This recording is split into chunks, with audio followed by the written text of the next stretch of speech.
All right. All right. So I believe we are live now. Hello, Facebook. Hello, Juneteenth Blackout. Hello, everyone on Facebook that's watching us now. This is Sean Speaks. And I decided today to do a podcast live. I normally record my podcasts and then release them. But today I decided to do this podcast live. I have no other than Dr. Bertram Mock Muhammad out of Mississippi. He is a cardiologist in Mississippi, and I brought him onto this platform because I want to discuss a video that I saw on Facebook today. One of the Juneteenth members posted it, and it really just kind of got my thoughts to turning and making connections with things. And so I want to, before we get started, I do want to introduce Dr. Bertram Muhammad. I have interviewed Dr. Muhammad before when the coronavirus sort of first hit. I had him and a panel of doctors on the podcast, and we just talked about all things coronavirus. So if you haven't checked that podcast out, you definitely want to check that podcast out. But I wanted to say, welcome, Dr. Mark Muhammad, to the Up Talk My Life podcast. How are you today? It is always a pleasure, and I thank the Almighty, the Spirit that's in the atmosphere relating toward what we must do with the spirit of consciousness. So by virtue of that, it's always a pleasure to come back and speak truth. I love your podcast. I love the standpoint that you're standing out there as a fearless soldier. You're bringing that truth. You're bringing that information that we need to have, and we need to speak seriously about these topics. So I welcome in that part. As a cardiologist, general medicine physician, and an activist, I call myself. I am out here trying to ring the bell of consciousness to try to bring individuals back to a point of really navigating throughout this web of this pandemic. Absolutely, absolutely. Well, welcome, welcome, welcome. Well, let's get started because I don't want this podcast to be too long, but I do want to start off by showing the video clip that was shared with me. And so let me share my screen. Oh, it took over my screen. Hold on. I got to go back and find it now.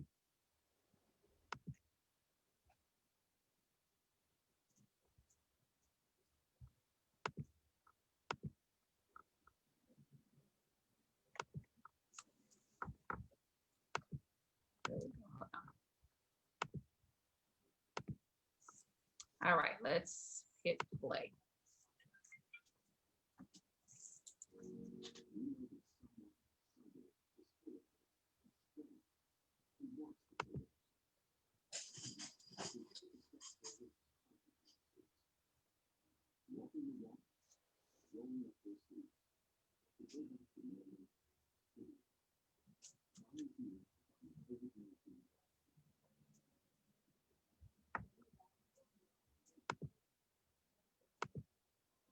Okay, when I saw that video, what struck me strange was that all of the actors in that video were Black or African American or melanated people.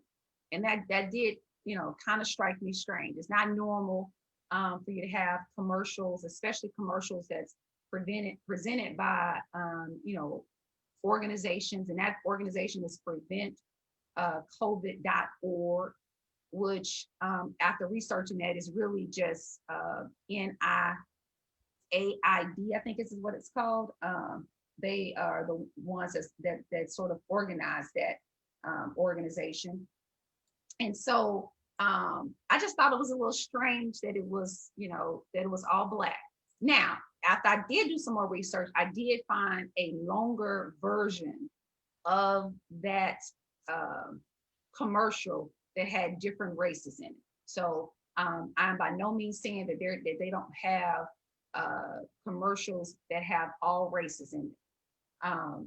But this particular commercial is the purpose of it is to really target African Americans and Blacks to participate in clinical trials for a vaccine for COVID-19. And so when I saw that video, Dr. Mark Muhammad, it really got my antennas up.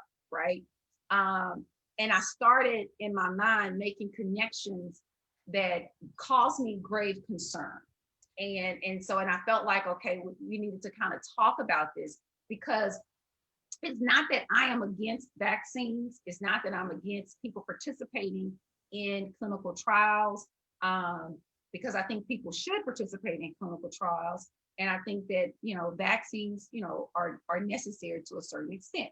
So, I'm not anti-vaccine, and I'm not anti people participating in clinical trials, but I am about transparency. Yes. Okay.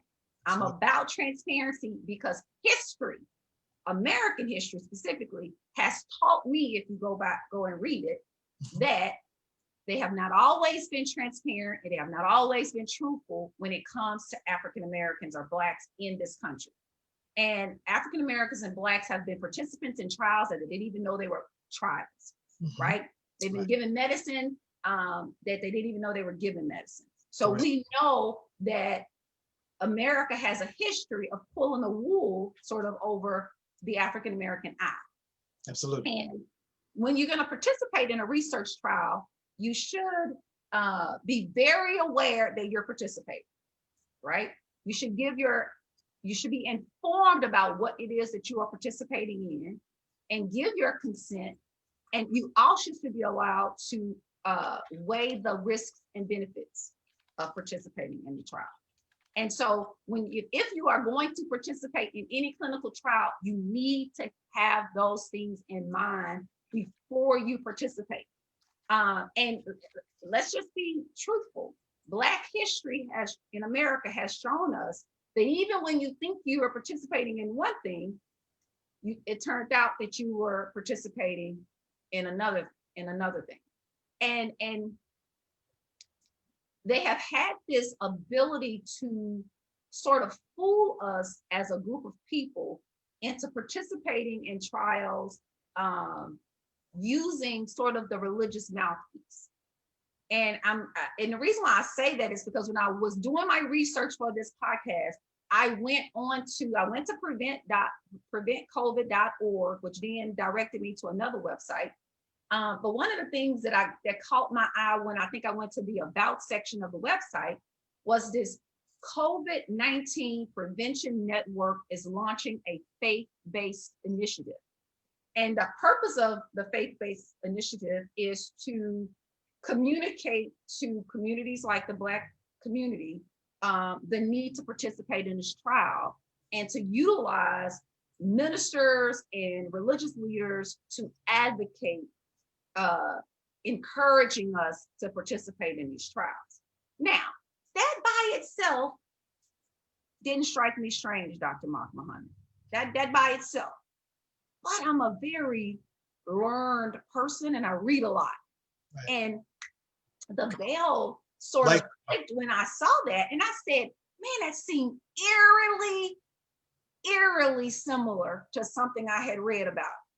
And lo and behold, I remember that I read about Margaret Sanger of Planned Parenthood, who believed in eugenics. If you don't know what eugenics is, I definitely say go research that. But it's basically this belief that you can well breed people, right? Some people are well bred, some people are unfit, they need to be killed, so to speak. And so when she created this Planned Parenthood, one of the things that she wanted to do was she placed some of these clinics in poor Black communities so as to basically kill babies before they were born, right? Or to help to encourage people, the unfit, to get rid of their children, and utilizing abortions and such. But this is the thing. She basically stated that a lot of times, because she called us the Negro whose religious scruples prevented them from exercising control over their numbers, meaning how many babies they're having. So in order to combat that, this is what she said. She says, the most successful educational approach to the Negro is through a religious appeal. We do not want the word to get out that we want to exterminate the Negro population. And the minister is the man who can straighten out that idea if it occurs to any of their more rebellious members. When I remembered reading that about Margaret Sanger and then seeing that on the preventcovid.org website, or the website that was redirected when I went to preventcovid.org, the two things just connected, right? Now, I am not saying that somebody's trying to exterminate Black people, but I do want to understand, or I do want to say, I understand where the trust issues come with Black people and medicine. Now, with that, I'm going to turn it over to you, Dr. Mark Muhammad, because I really just wanted to get that intro out the way, because that's what sparked me putting on this podcast today. So I turn it over to you. Well, thank you very much. And those comments are well seated. I'm actually thinking them over, and I want this to be an interaction as well. So I'm going to start off by stating this, that I echo also the same concern that you bring to your listeners and to your population relating toward this particular topic. And this topic is very timely. So I would approach it like this, and trying to be non-biased, but more truthful in the standpoint of putting the light on it, because it can very easily spin into a political aspect relating toward how a person would be able to perceive it. And then we're going to maybe people out there listening and looking that are going to have their own opinion of it. But I would want them first to look at the facts and try to see it for what it is. Now, historically, you cannot approach this subject without getting into the history standpoint.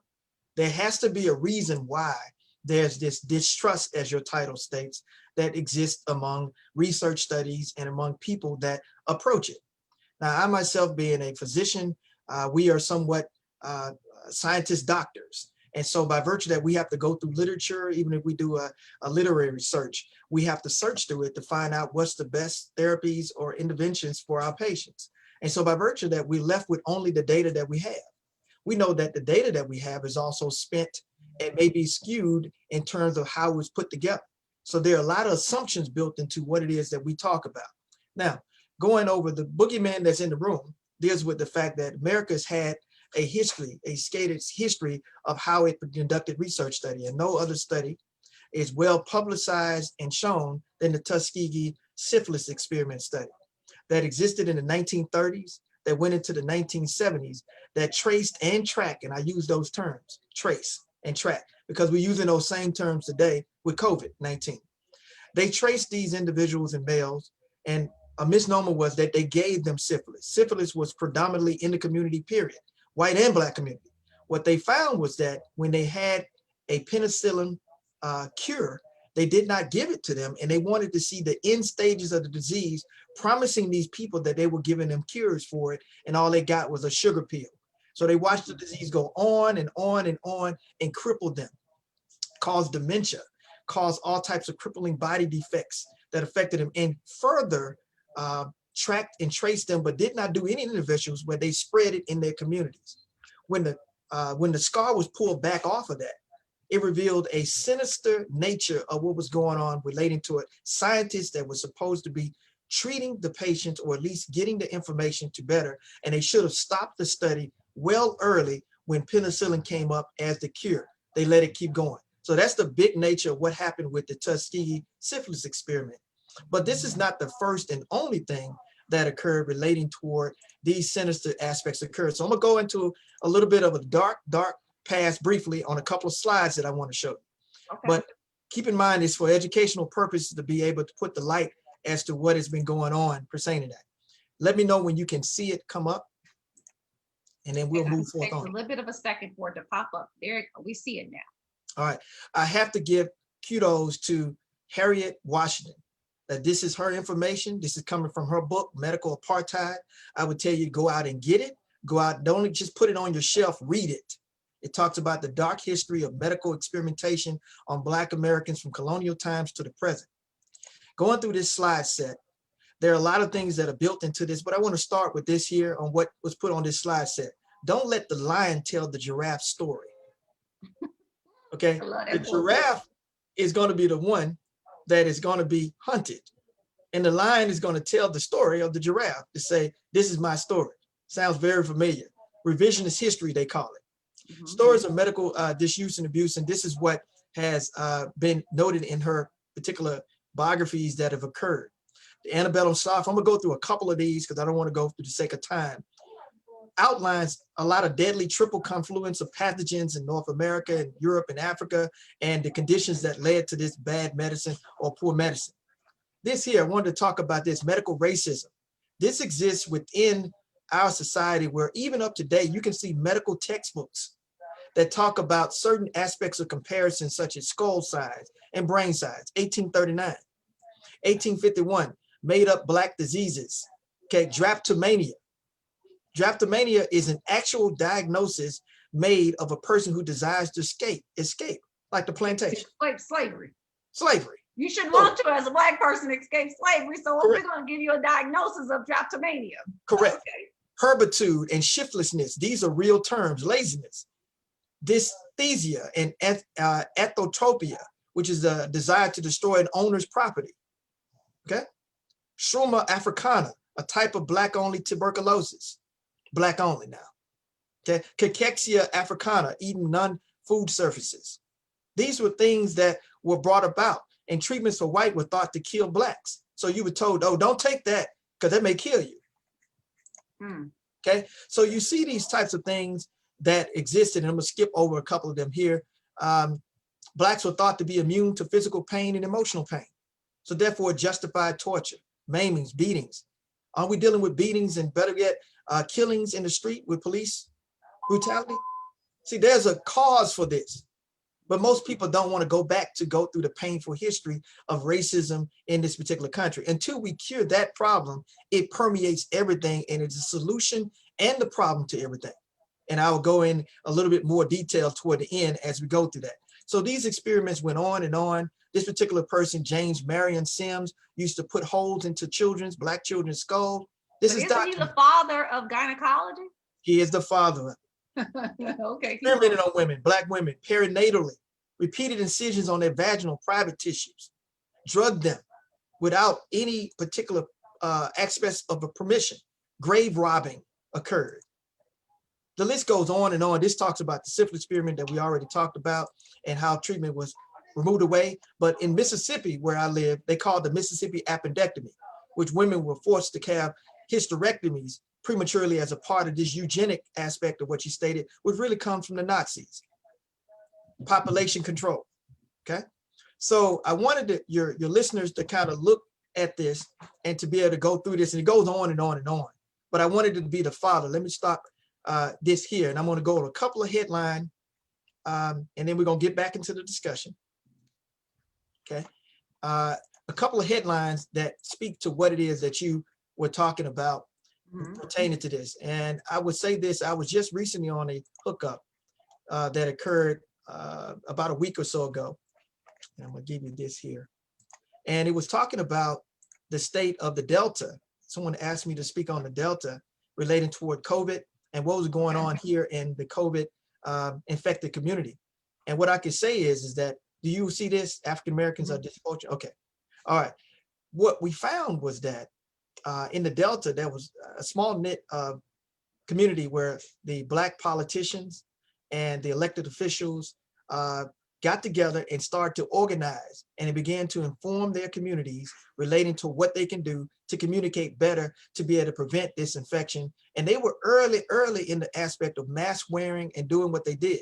What they found out was what their intervention actually led to less death cases compared to per capita, as opposed to Hinds County, that is an area of Jackson, that is the center of Jackson, Mississippi, which is also an equal number of Blacks. About a third of Blacks are in the Delta region. And so by virtue of that, they found a different flip in the story and what occurred in a different region where you had similar numbers of Blacks that were going on. And the reason was because they intervened, they organized, and they got their community together. Now I'm gonna pivot back over here to the aspect of research studies and informed consent. This title that is taken here from the online article calls the Stat News. And I think we see a lot of this in the hospitals, this particular electronic magazine. But it states here, African Americans are disproportionately enrolled in studies that do not require informed consent. This is Now, Dr. Mark Muhammad, before you go further, what's yep, the date on that? That's in 2018. yes. So that's So, what I want to say. This didn't just start. So October 1st, 2018. I want to read one or two sentences, and I want you to then eat on this. African Americans are enrolled in these studies that do not require patients to give individual consent at a disproportionately high level, according to the study. What it's stating is that, and I'm going to paraphrase throughout it. What it's stating is that there are situations where you do not have to have informed consent to have a research study undergo. They went through examples of what that would be, such as studying two different forms of CPR. That means chest compressions, reviving someone from an arrest. So they don't have to get consent on how to, quote, do that. So they may say, let me invent a new technique on how to revive a person that's dying. So by virtue of that, I'm gonna just thump on this person's chest. This person here, I'm gonna push medications. They don't have to get your consent, okay? I want you to think about that. Certain medicines to treat a heart attack. In the event of the emergency, they say, well, hey, we have to give it. You don't know which arm of the emergency you're gonna be on. So you can do that without having, quote, consent to do so. And this is going on, and what they're stating is that even though that Blacks make up about 13% of the population, they are 14% of the total clinical trial participants. Well, you say, well, that's about equal. No, that means what they're saying is the trend of this is that we are trending more toward the non-consentable ones and not the consentable ones. Our number of the consentable ones is a small, small percent related to what it is. Now I'm gonna go quickly and pivot, and I want some interaction with you here. Now I'm gonna go here on this huge hole. This is another article. Let me make sure I let your listeners know how to get it from. This is from a sciencemagazine.org. So sciencemag.org, AAAS. You can become a member here, but this is a science magazine that's online that you can search. This particular article was rather recent, July 10th, 2020. It talks about a huge hole in the COVID-19 testing data that makes it harder to study racial disparities. Okay. Now, this study has a lot in it, but what it tells you more than anything is Blacks are dying at 2.5 times the rate of whites. It's also telling you that for the 14% or so, 13, 14%, 24% are the deaths relating to Blacks. So double the rate we're dying with rate double and sometimes 3 times, depending on what region. This is why they now are pushing to say we need to have more Blacks or African Americans or people of color or melanated people in the studies, because they know overwhelmingly have more of the cases and death. But there's a flip side to that. And I'm gonna pivot off of this. I think that's the last thing I wanted to show. Let's see if there was one more thing. Okay, and this is where I'm gonna end. This is by biospace.com. This is a COVID-19 vaccination trials, minority concerns and issues. So I'm gonna end there and say that they were talking about the vaccines being readily available no earlier than probably mid to late next year. So you say, well, okay, what are we talking about? We're talking about the standpoint that you're dealing with a group of people in the population that are dying at a faster rate, but that the dilemma is that the same people who are controlling the research studies have a degree of mistrust both between the people who are affected, and there's no one to watch over them. So this vulnerable community now is left in the middle to say, do we trust this? And now you got a very eloquently put together commercial that's heartfelt. And, you know, we have that sucker, you know, point mentality in us to say, hey, we feel that. Then you mix that with the religious aspect of your churches, your synagogues, your mosques, and you have a situation where the minister told me that, the imam told me that, the rabbi told me that. And therefore, I got to believe that, because they wouldn't tell me anything that's bad and true. There's a bill that came out, or at least a bill that was potentially to come out, that was going to be a track and trace bill. And I think I brought this up before, called the 6666 bill. This is actually a bill, you can look it up, in Congress. It was put out by some notable people in our community who really are trustworthy on the surface. And I'm gonna just say that. Congressman Bobby Rush of Illinois, Benny Thompson, Benny Thompson, Mississippi. These are people who we look to, who are Black and African American, that we say, hey, we trust them. Now, the bill was supposed to come out with money to be able to put into our communities people that would track and trace and track coronavirus patients and their families block by block, house by house. And then with the data, they were going to supposed to then give it over to the government. And then they were going to then say how to malign and how to separate those individuals and quarantine them. And we all were going to be fine. You'd be able to quarantine. But the problem is that you don't have the system controlled by individuals in the community that actually know where it needs to go and say, okay, this is Miss Jones down the street. Such and such got infected in their house. We know we got to shut the whole house down.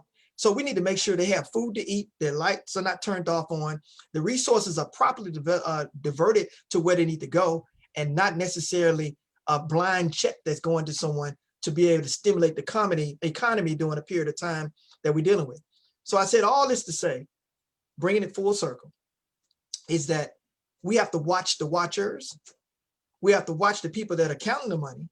And we have to make sure our communities, whatever point of color, are organized properly. And this is not all white thing or all black thing. This is a right thing, because there are people who are conscious, who are white, who are Caucasian, who are European, who actually get it. There's some that don't get it. The point of the matter is convincing their ones that don't get it. It's their problem to make sure they convince that.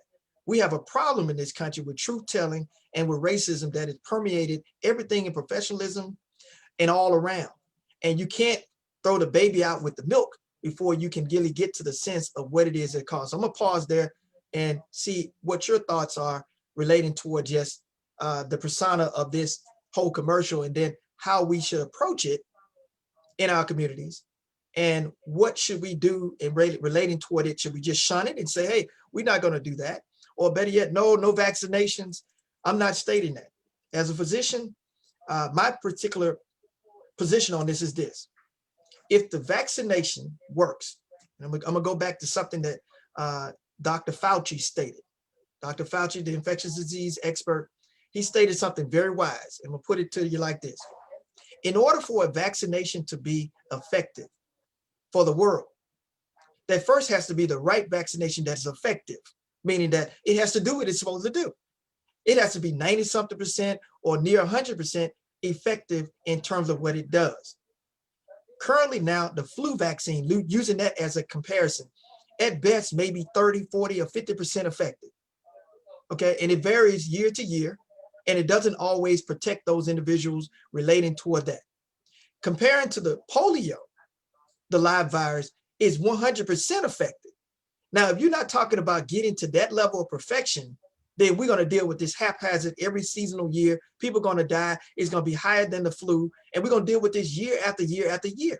Now, the person, Redfield, I think his name is, Dr. Redfield with the CDC, if I'm pronouncing his name right, just recently testified to the Congress. And I don't know if anybody heard that out there. In his testimony to the Congress that he sworn and had to put his hand up, you have to tell the truth.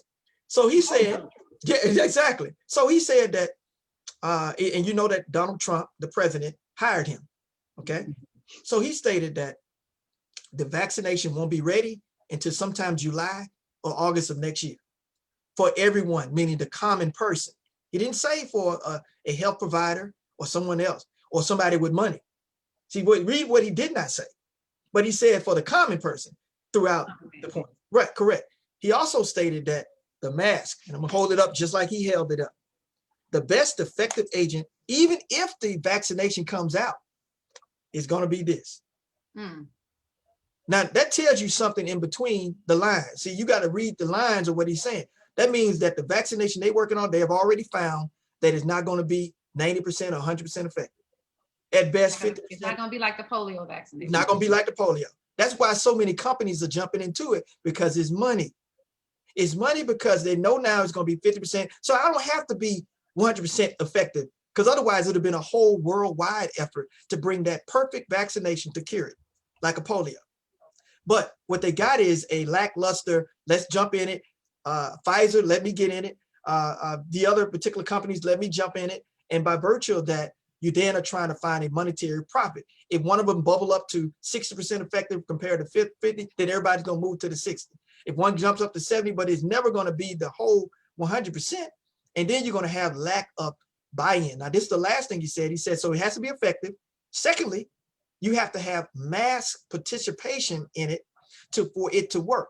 Keep in mind, if only 30% of the people or 50% of the people take the vaccination, it's not going to be effective worldwide, because the virus can then mutate back again and then recome in a new form, and they have not eradicated it. You got new people that are born, they still have to be able to take it, and then the form of it may not necessarily reach that. So I'm gonna pause on that to say that that's the problem and the concern we're dealing with. Wow. Well, you you've said a mouthful. There's so much there really to unpack, because the concern, there is a great concern, and even now, just some of the headlines that you showed, these are not 1930 or 1940 headlines. No. These are 1918, 2018. 2020, Yeah. 2018 headlines. These are current headlines that is still showing sort of a disproportionate negative impact on the Black community, or Yes. a lack of concern, or a lack of care for the health and well-being of Black people, as if we are less than human. The fact that you have a growing percentage of Black people participating in research or clinical trials without informed consent. See, I would have thought that that would be unheard of. But it's as if the law, the government is leaving a space Yes. for you to still be able to manipulate the lives of Black people as if we don't matter. Absolutely. And Absolutely. and that, I'm not gonna lie, that actually saddens me. Right? It actually saddens me, because the thing that has perpetuated the American mindset about Black people started in sort of in science and religion, right? And the two of them sort of marrying each other to justify or to provide evidence that something wasn't quite right with Black people, right? We wasn't really human. Our skulls were small. We were not intelligent. We are inferior. I was, there's, you read Harriet's book, she talks about, I think his name was John Brown. He was a slave, and his white doctor owner, right, experimented on him because he wanted to find out how deep was Black skin. Yes. I read that. Oh yes. Right? That's How correct. deep was, so in order to figure out how deep Black skin was, How the painful doctor Yes. poured boiling hot water on his skin, Layer by layer. layer by layer. Right? Yes. Do you understand the mental thought process that you have to have Right. in order to do that Yes. to another human being? You literally have to not think that you're dealing with human beings. Right? The perpetuation of thinking that that Black people, Carl Linnaeus, that Black people that we're capricious, that we're lazy. Yes. Right? Absolutely. And that science back up this characteristic. Absolutely. Right? Absolutely. My concern is the perpetuation of those thoughts of people who lived not that long ago, passed down from generation to generation to even now, where subconsciously, maybe not even consciously, but subconsciously, you look at me as non-human. Absolutely. And that you can then do to me what you would not do to your fellow Caucasian or white American. Absolutely. Right? And we're seeing this play out even in police interaction with Black people. So if it's still if that same mental mindset, that same illogical thinking about who we are as a dark-skinned people is still persisting in the police civilian arena, Right. I question whether is it still persisting in the doctor patient Let me arena. let me intervene just briefly. Know what would crush this? What would crush this Okay. is a proper teaching and analogy of true history. Let me Mm, go back to 1492. okay. What were people doing in 1492 that were African melanated people? I'm gonna pose this to your listeners. And what were Okay. people in Europe doing? Okay. Mm, Now, I'm gonna say this because the term Moor or Moor, Moor, okay. is a synonym for brown or brownish people or black people. We use the Okay. term black and black people, African Americans, whatever name you want to call it. We've gone through a name change throughout eons because we are the people of the ages. That's just being honest. Okay, we are the originators. But the fact of the matter is, at one point, and if you ever traveled and went throughout the area of Europe, I've traveled extensively. I've been to Paris. There's a perfume shop, and it makes me to think about the fact that there was a particular queen that when she first encountered Moors in the travels relating toward the things that they would sell and the conquering individuals that came in, they actually uplifted a dark age Europe into what they see now, the Middle Ages. But they don't talk about that dark, how that dark came about. They were in the darkness and did not know even how to properly cook food. And this is not some type of in play on it. It's a sad epithet that the bubonic plague occurred in a point in Europe where people were literally going into the graveyards because they were so sick and so without food that they began sucking the bone marrow of their relatives. They got a catacomb in France and in Paris, an underground city of bones called the catacomb. During this period of time, there's a monument where a church is down there. I'm saying all of this to say that history has been perverted and flipped, where people didn't realize that these people were the lowest in terms of their state, their mental state. And then they became enlightened, if you use a lack of a better term, by people who look just like us today, that they have monuments all throughout the area. They have figurines that talk about the Moors throughout. But the history of it is that Africa and places in Africa were highly developed. Timbuktu, the city, one of the first universities. We were not in baboons running around with monkeys. But the problem is that the history is not taught properly. We can't even get past the Vietnam War. We can't even get past the Civil War related to what happened on that aspect. And they're now fighting back and forth on what's in the textbooks. They are miseducating a generation and a generation of people of both white, black, colors, mixed, etc., who don't know true history. And if you knew world history to know exactly what they were and how they were so noble on the aspect of knowing that what a true knight was, to be, quote, tall, dark, and handsome. Did you know where that term came from? That's describing a Moor. That was in all of the European English books about what the maidens and what the young girls always wanted was a tall, dark, and handsome.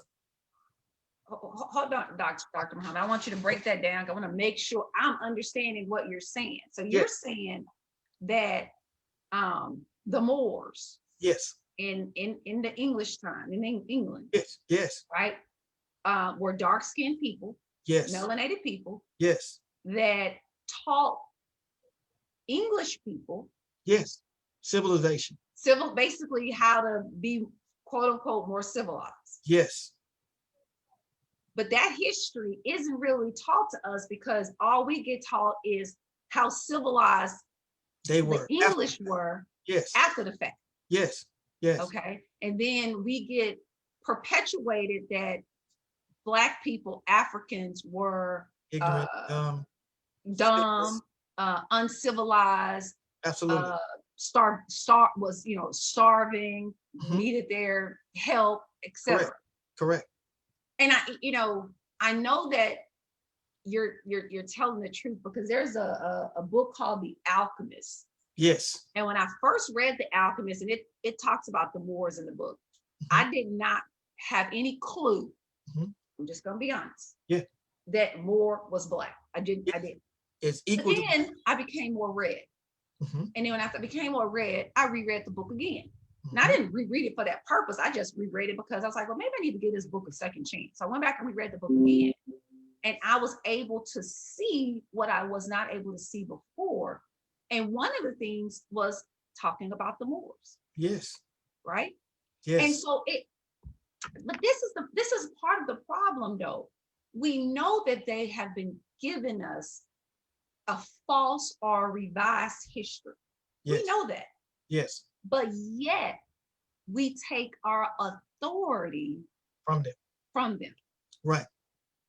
That's not on them anymore, though, Dr. Correct. That's Martin. internally, and that's why it needs to be internalized. When I talked about what happened in the Delta and individuals that have clusters, because we are so spread out and we're so integrated in. One of the greatest and one of the worst aspects of tragedies that occurred in our community was that of the aspect of integration and how it occurred. It was necessary, but the way it occurred, even Dr. Martin Luther King, the late Dr. Martin Luther King, was worried about integrating his people into a burning house. Into a Use that burning analogy. house. So integrating someone in a burning house that don't love you, that spits on you, okay, that you're going to a lunch counter to give money to someone who doesn't look like you to support their business. I think about that now. They would definitely love that green money now.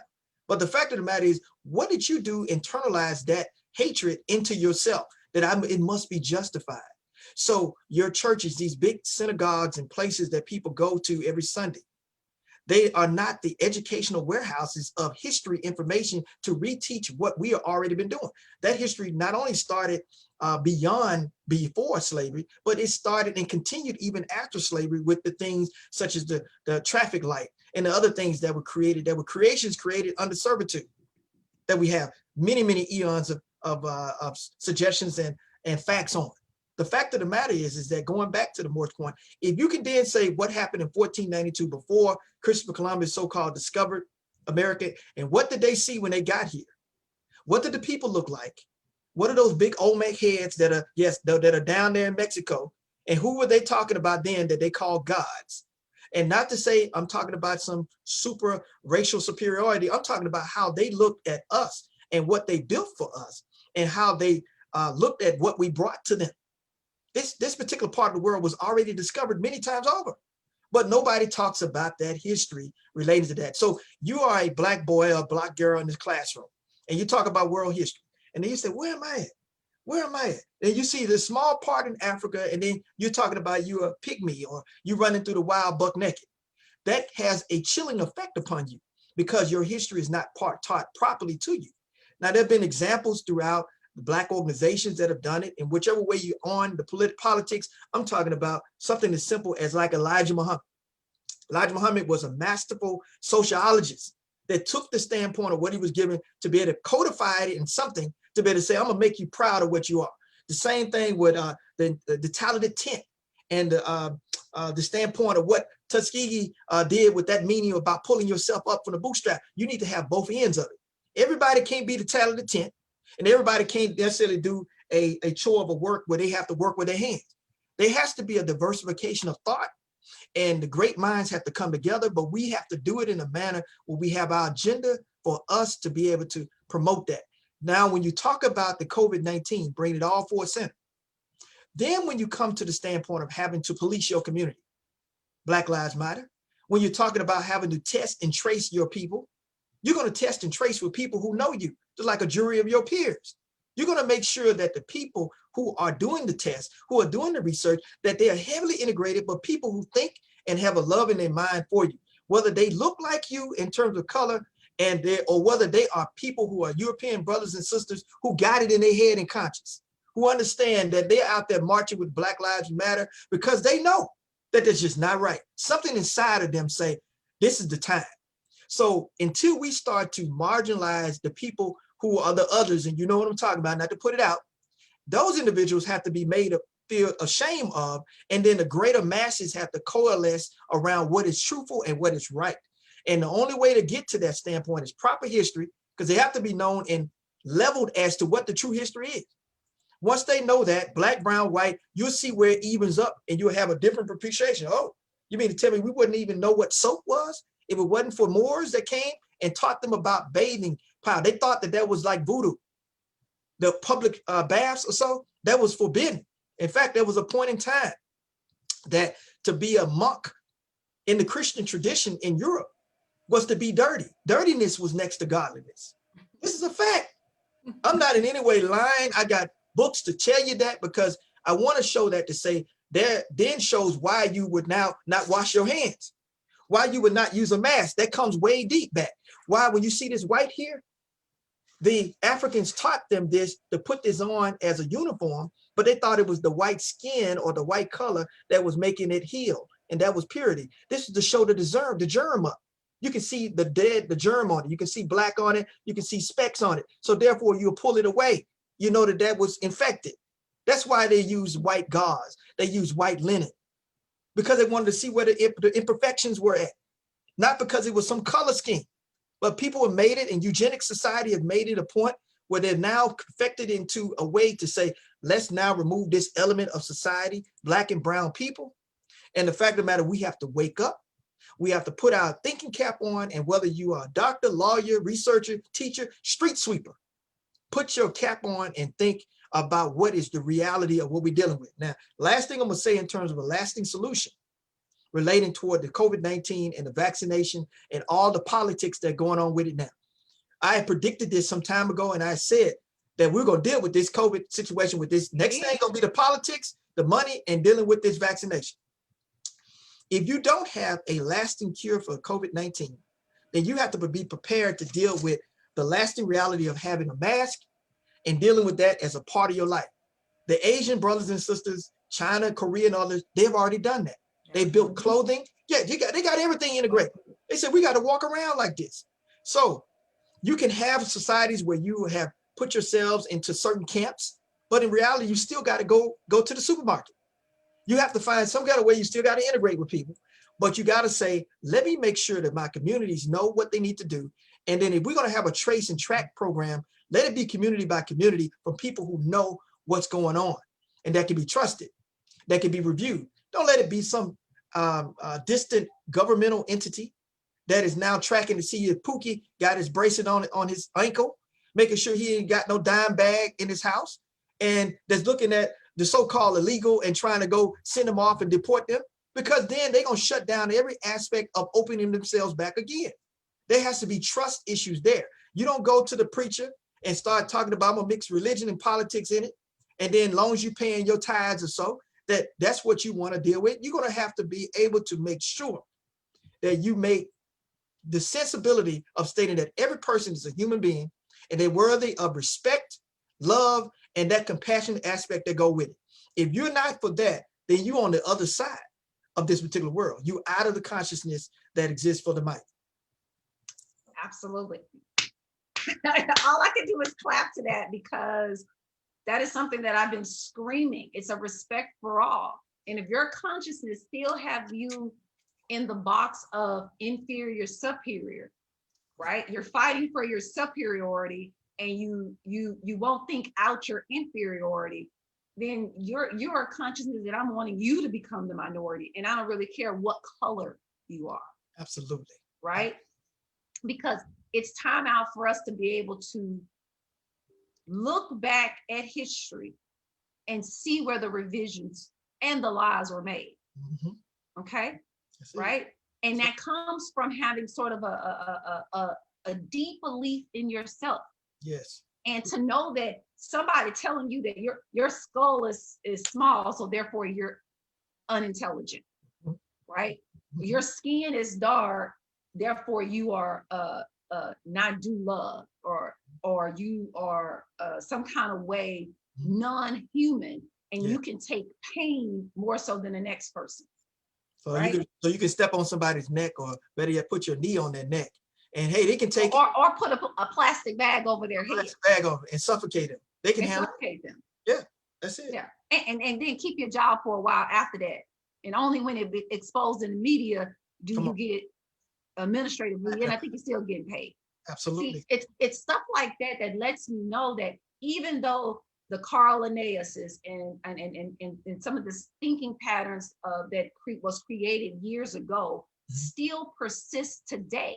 Maybe not in the same terminology, right? But in the same subconscious belief patterns absolutely about who we are and about who they are. in Yes. comparison to, Right. right? That's why I always tell people you gotta kind of disconnect from the comparison trap, because it's the comparison trap that's got you thinking you're inferior and they're superior, Exactly. and or vice versa. Absolutely.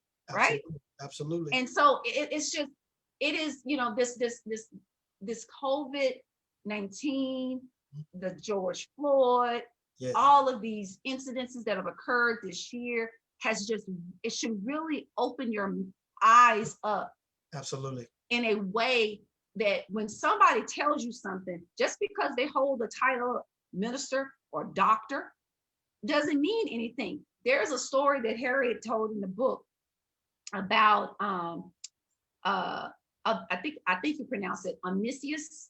He was a black man that helped to create the inoculation for smallpox. Yes. Yes. And but of course we don't know him because they did not give him credit. No.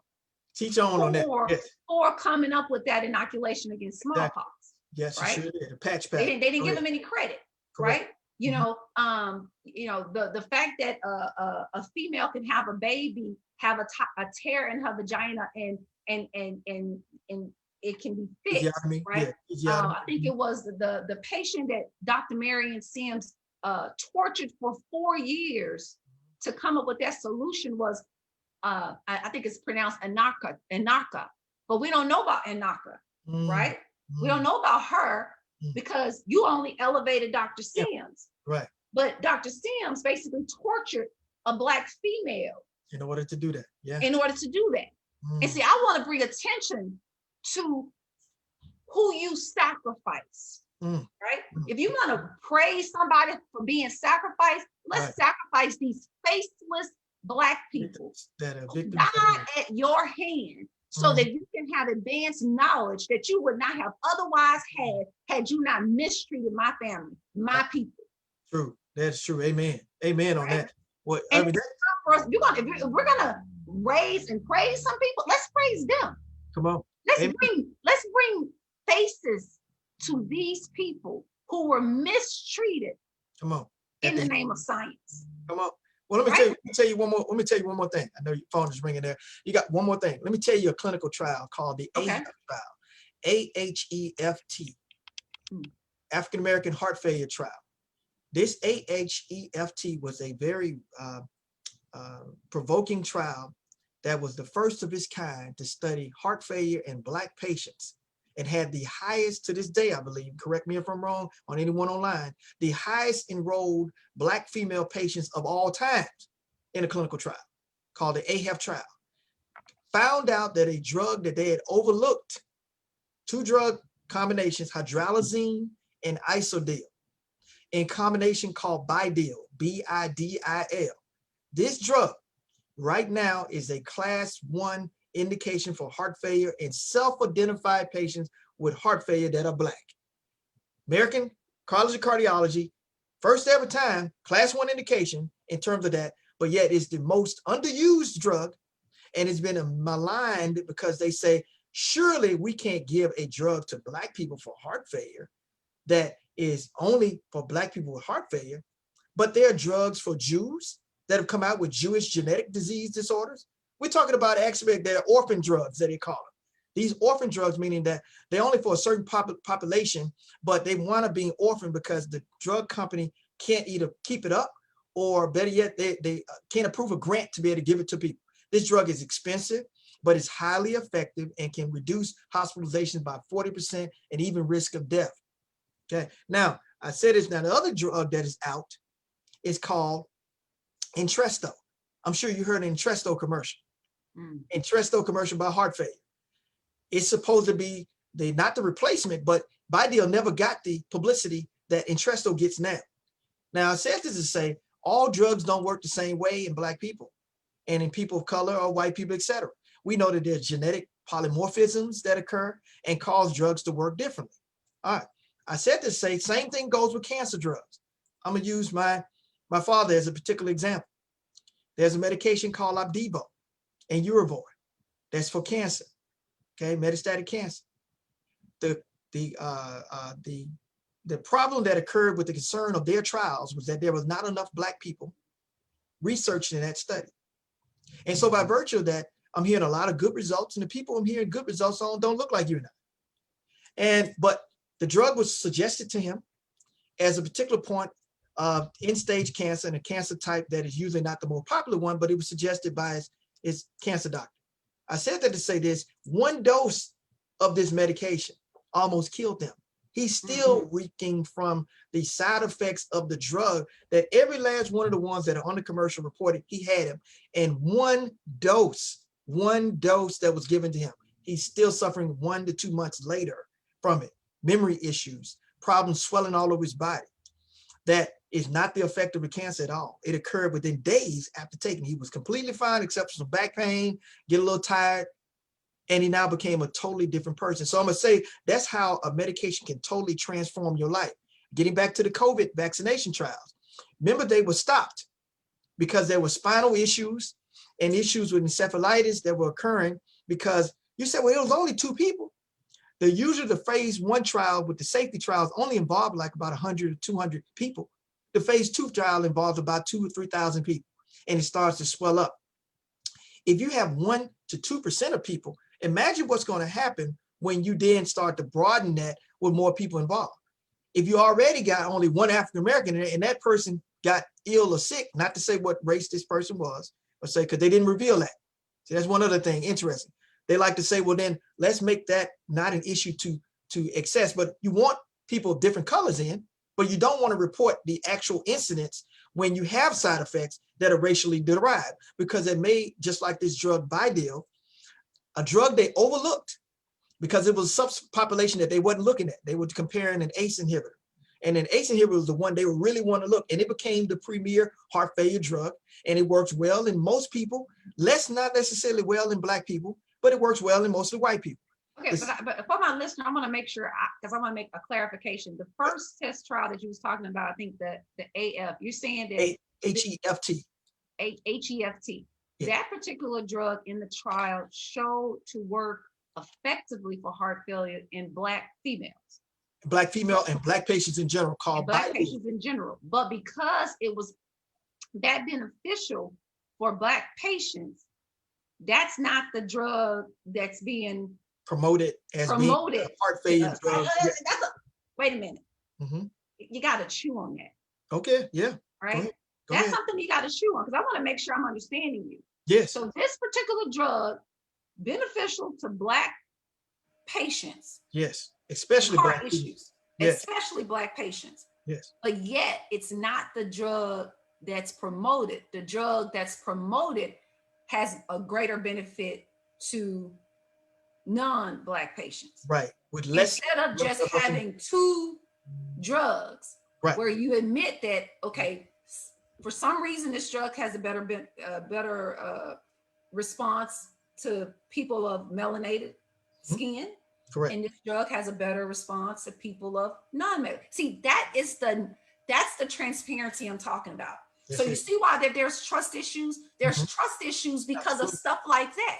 Absolutely. Right? You as the experimenter, government, scientists, etc., will know that a drug has a disproportionate negative impact on people of color or minorities, and a better or beneficial impact on quote unquote the majority. Right.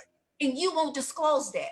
And then you will promote that drug to everyone. Correct. As if it's going to work the same, when you already know from your trials that it won't.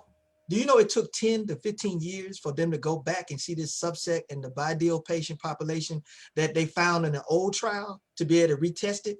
The Association of Black Cardiologists are the one that put the light out, which I'm a member of, that actually brought this particular drug out of the ages. I was a fellow at Vanderbilt University, and this was a very hotly contested. They were like, oh, it's just a blood pressure effect. Oh, it's not really true. Black people and white people have the same kind of genes. The drug should work for us as well as them. And they were talking all about it until these studies started to come out after the fact and prove every point. So what they would do is they would give you the generics, hydralazine and isodil. And those parts are not the equal parts that are in the Bidil. It's kind of like, I'm gonna give you a part of what I think the drug is, and then say that that's your drug. Use the cheap one. It's too expensive. And then right to this day, this is happening to this day. So I said that to say that you would not even see a number of unpublished subset population of studies that show benefits for other parts of the community or for the segments of the community. You would see on the majority high number ones that are for the targeted ones they're looking at. So I said this, that commercial, if they are not trying to properly move toward expanding and properly transparency wise, revealing all the information, because you may have to do another trial with a separate vaccination for Black people or for people of color. It's obviously a hidden attempt to try to make sure that they put the light on the one that they want to be able to push forward on. And that's happened for years and years and years and years. Wow. Wow. Okay. I said I wasn't going to keep them long, so let's wrap up. I think that's a lot to digest. I know. It definitely gives credence to why, Black people, minorities are very concerned about participating in trial, in clinical trials. I wanted to read. I got this out of Harriet's book, where she said, this was back in the 1940s. Public health service physician Thomas Morrell in the 1940s says the future of the Negro lies more in the research laboratory than in the schools. When diseased, he should be registered and forced to take treatment before he offers his diseased body and mind on the altar of academics and professional education. Oh, wow. Also, the thing about the African American, our Black history, our Black people, we're very, I'm gonna use the word spiritual, right? Although I don't, that you can get confused with that term. But we're not very mechanistic, right? If you want to say there's a difference between us as a people and other people, maybe we're not that mechanistic in our, in the way we approach things. We're very, a spiritual people. We're feeling people, right? And so it comes to, I think about what Harriet talked about in her book about, as Black people, we had Black healers. So before there was medical school, right? There were Black healers. Correct. That could heal diseases. Absolutely. That even white people sought them out to heal them. Absolutely. Right? Absolutely. But white people did not want these Black healers, these midwives, to get credit, right, for Absolutely. What came sort of natural, something that they connected with with life and could heal. They didn't want them to get credit for it. So of course, that's when they developed these medical schools and all of these educational requirements, right? So that they could have a baseline to say, hey, you can't be a healer, a doctor, because you ain't passed this test. Absolutely. But in actuality, if you look back at history, a lot of medicine came from Black people who were not doctors, quote unquote, that didn't have to pass the test, because those tests were not even created until later. All you got to do is the Ebers papyrus, the Ebers and Smith papyrus out of Egypt and Africa. Look that up. Ebers and Smith papyrus out of Egypt and Africa, and talk about Hippocrates, who studied it. He studied from an African textbook, okay? And by virtue of that, he then perfected other things, and he could be credited in what he did. I'm not taking anything from Hippocrates, but Asclepius is who we do our oath to. When doctors put their hands up and say they swear by this to be a doctor and whole, there's a so-called Egyptian African god called Asclepius. That's who they're making an oath to, that they're going to abide and be a good doctor. So I'm just saying there's a history that they don't know. The fact that if you knew that history, it would change every aspect of what you do. Imhotep, I think is how I learned, yes, Asclepius or Imhotep. Exactly. The Greek term is Asclepius. Imhotep is the African term. Yeah, you got it. I want to read this from because I think you should read this book by Harriet called Medical Apartheid. But in 1854, two Mobile, Alabama physicians named Hosea Knott and George Glidden produced an equally popular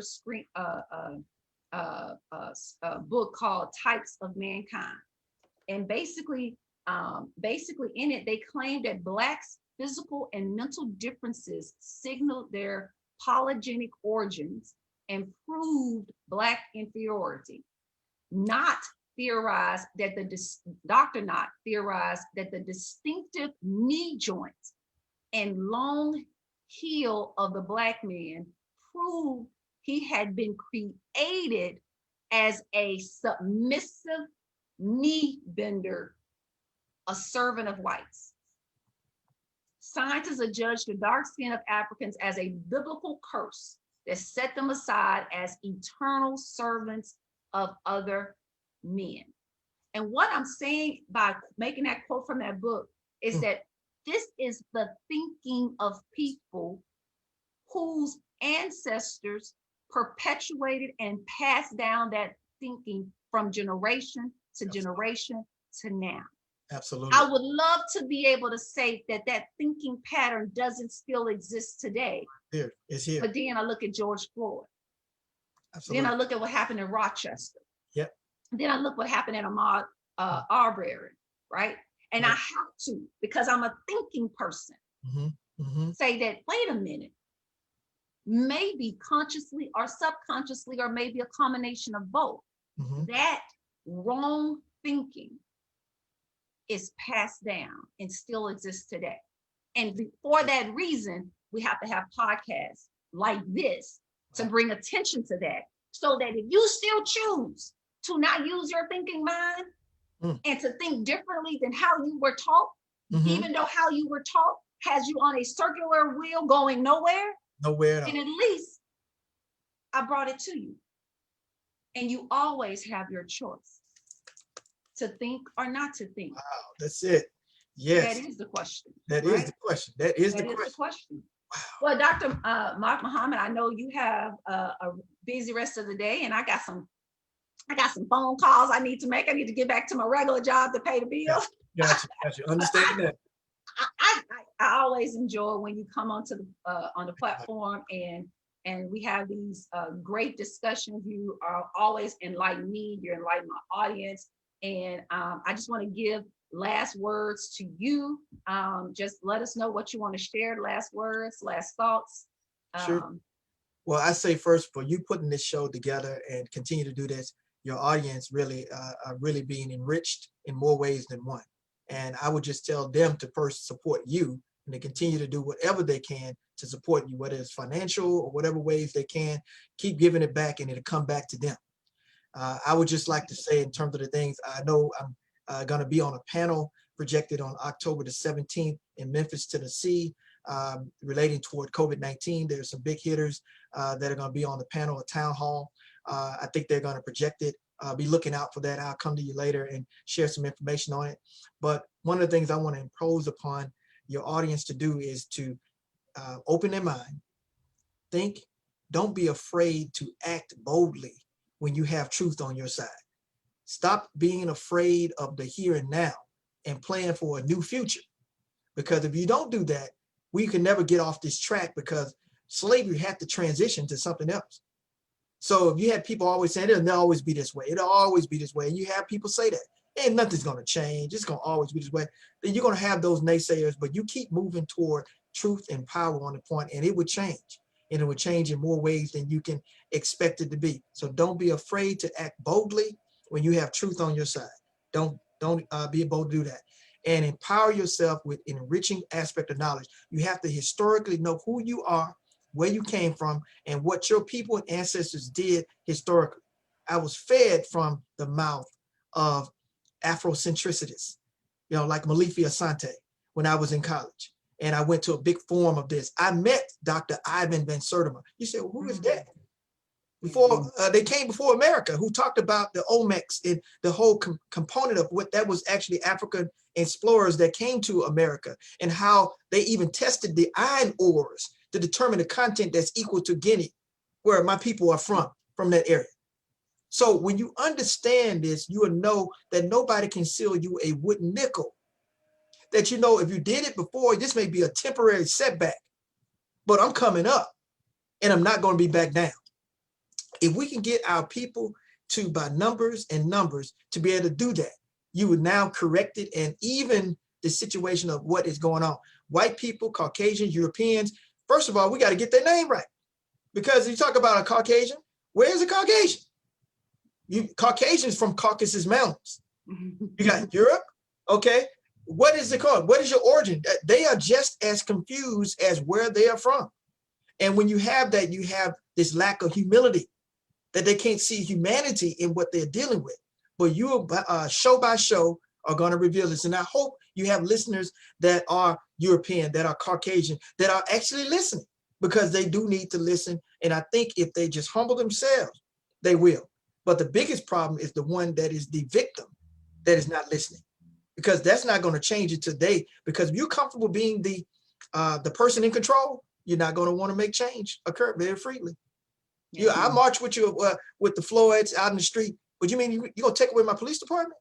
You mean you're going to take away my rights? You mean you're going to take my money away? I got to pay reparations? Wait a minute. We're going a little too far. Yeah. So don't be afraid of bold change and keep doing what you're doing. Call me any point in time you want to sit down and nab, and certainly I will be there. Absolutely. Absolutely. I totally agree with you on that.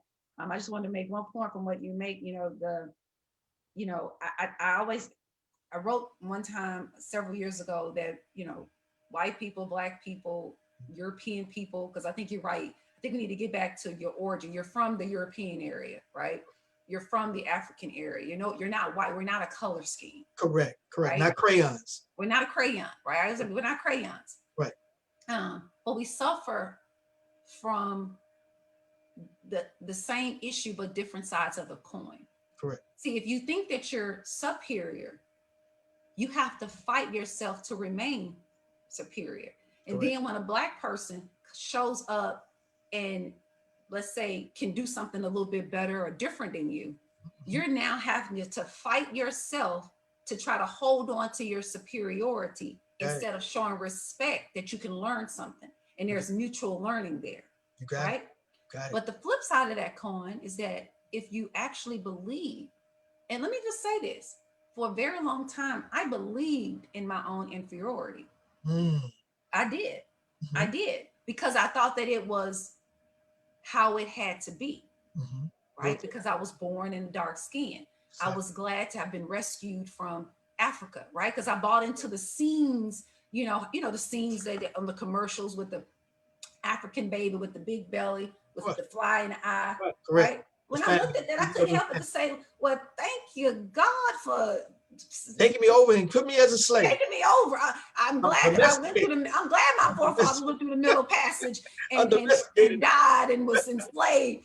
I didn't want to be that big fat belly, right? And then how, and then of course the Christians come in and give you Jesus and give you life, and it's like I was glad of that. But what I realize now is all that did was feed subconsciously my belief in my own inferiority.